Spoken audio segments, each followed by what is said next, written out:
And so I guess let's talk about that, right? Because I think a lot of people forget, especially people who are coming into crypto now. You've got Brian and Fred as two of the co-founders. Olaf's obviously one of the first employees, or I think he might have even been the first employee. These guys have all gone on to kind of run different things that are leaders in their specific niches of the crypto space. And so, like, what were those early days like? As you're talking to them and talking to others in the space, like, help us understand like what's going on in the early days of Coinbase. Yeah, I guess what struck me is how hard these guys worked. I mean, I guess that's just the world of startups, but I mean, they were really like working 18 hours a day. It was Brian, I mean, there's a bit of intrigue at the start because he was a Y Combinator company. And, Sam Altman, the founder of Y Combinator, told me that their model is they want co-founders because building a startup's too much work on their own. But when at the outset, I mean, Wired reported this years ago, it's a guy named Ben Reeves, sort of a old crypto guy, started blockchain.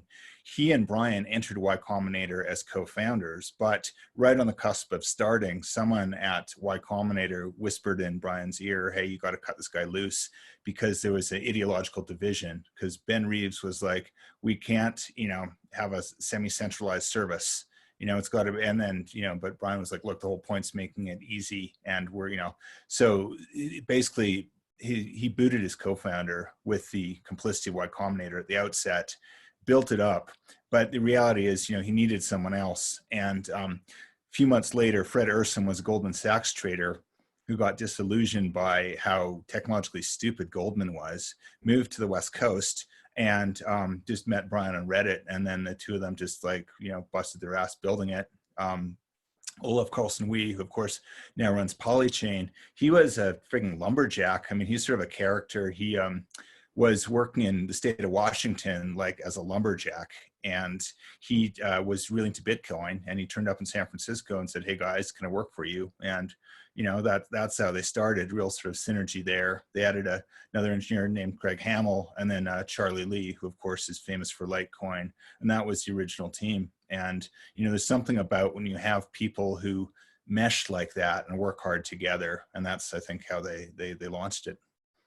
Yeah, and I guess it's really interesting when you think through not only that small team, but there's some irony in Brian Armstrong and Fred coming together, given Fred's background from Wall Street, which is that there's definitely a ideological divide, like you described, where not only do you get inside of crypto, but crypto is an ideological divide from the traditional Wall Street, right? And so to see somebody cross over like that so early and go build infrastructure there, did Fred kind of give any insight into, I'm assuming his former co-workers thought he was crazy and kind of the classical story, or were they more encouraging and really wanted to see him kind of go for this?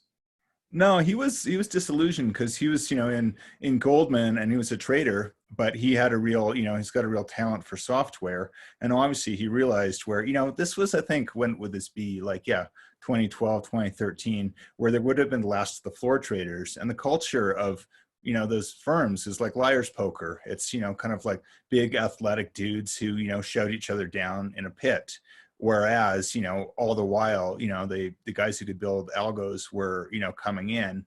But, Fred was describing how the Goldman people disdained, the computerized traders, treated them as the IT staff.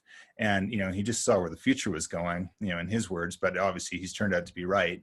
And so that led him to leave.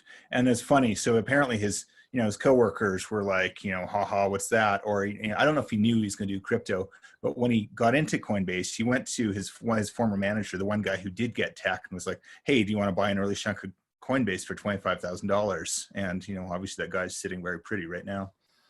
Yeah. And so there's this famous photo of Brian Armstrong, and I forget where it is, but it's in the early days of Coinbase. He's got a Coinbase shirt on, if I remember correctly. It's basically at like a job fair or some sort of event, and he's literally like handing out T-shirts. And I remember asking somebody about it, and I don't want to say who it is, but they basically were like, yeah, people forget that at one point Coinbase didn't really take off at first. And there was talk of potentially even like, should they shut it down? Right, because it actually wasn't working. And then it kind of really took off.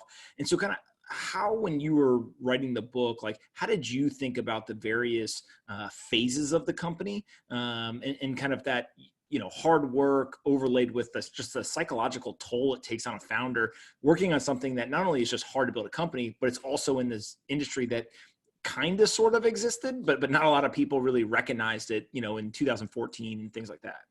Yeah, I mean, that's a great point, Pom, because I mean, that's startup life. You know, most of them fail, but they were in a whole industry. You know, you didn't even know if the whole industry was going to make it. So that's even more existential. Um, yeah, I mean, you know, it's, you know, the peaks and valleys of crypto. 2013, it went on, you know, a bit of a run, and you know, I can't remember what the prices got up to, but then it, you know, collapsed entirely again. I think it was like that's where it sort of nudged $1,000. You know, in the early days, it went from $30 to $2, but in the next uptick, I think it was 2013, hit almost 1,000, and then the floor fell out. And yeah, talking there, I mean, they, you know, they had their venture funding by then, so they could ride it out. But I do know in the first crypto winter in 2014, people confided in me that they drew up a plan to, you know, to can 40% of their staff because they always wanted to keep a 2-year runway.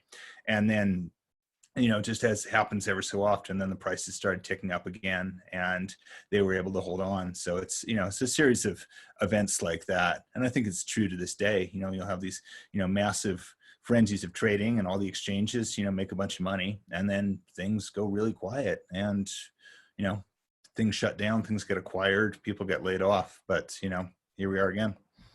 Yeah, and another player that came from Coinbase and now has gone on to do other really impressive things is Adam White. And I know that there's some stories about Adam in the book. So maybe kind of share one or two of the really interesting things that Adam went through while working at Coinbase. Yeah, I mean, Adam White's one of the good guys in crypto. You know, he's just a, you know, really stand-up dude. I think, you know, sort of has no enemies and worked really hard. Interesting story too. I mean, he was a, you know, a fighter.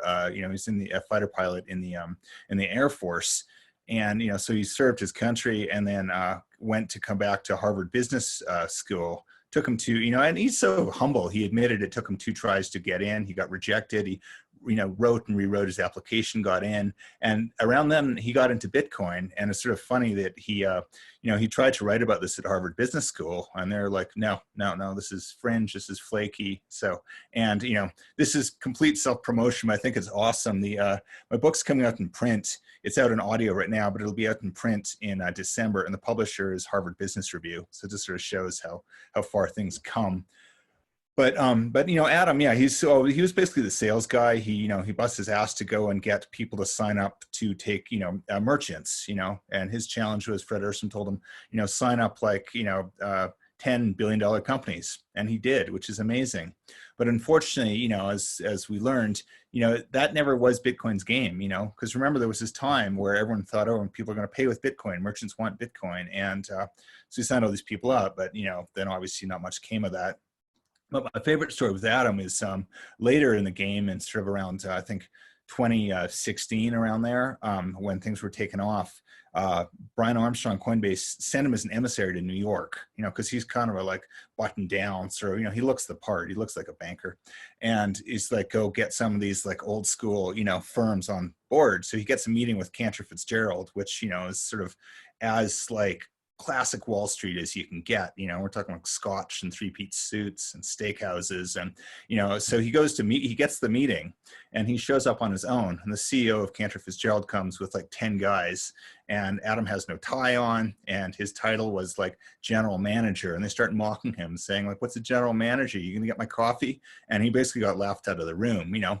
And I think that's less a reflection of Adam than it is just the prejudice of Wall Street, not only against crypto, but against West Coast culture, you know, and that's something I think, you know, the crypto community is reconciling with right now. You know, Silicon Valley and Wall Street are very different places. They're coming together, but, you know, just look how people dress in the Valley, look how they dress in Wall Street.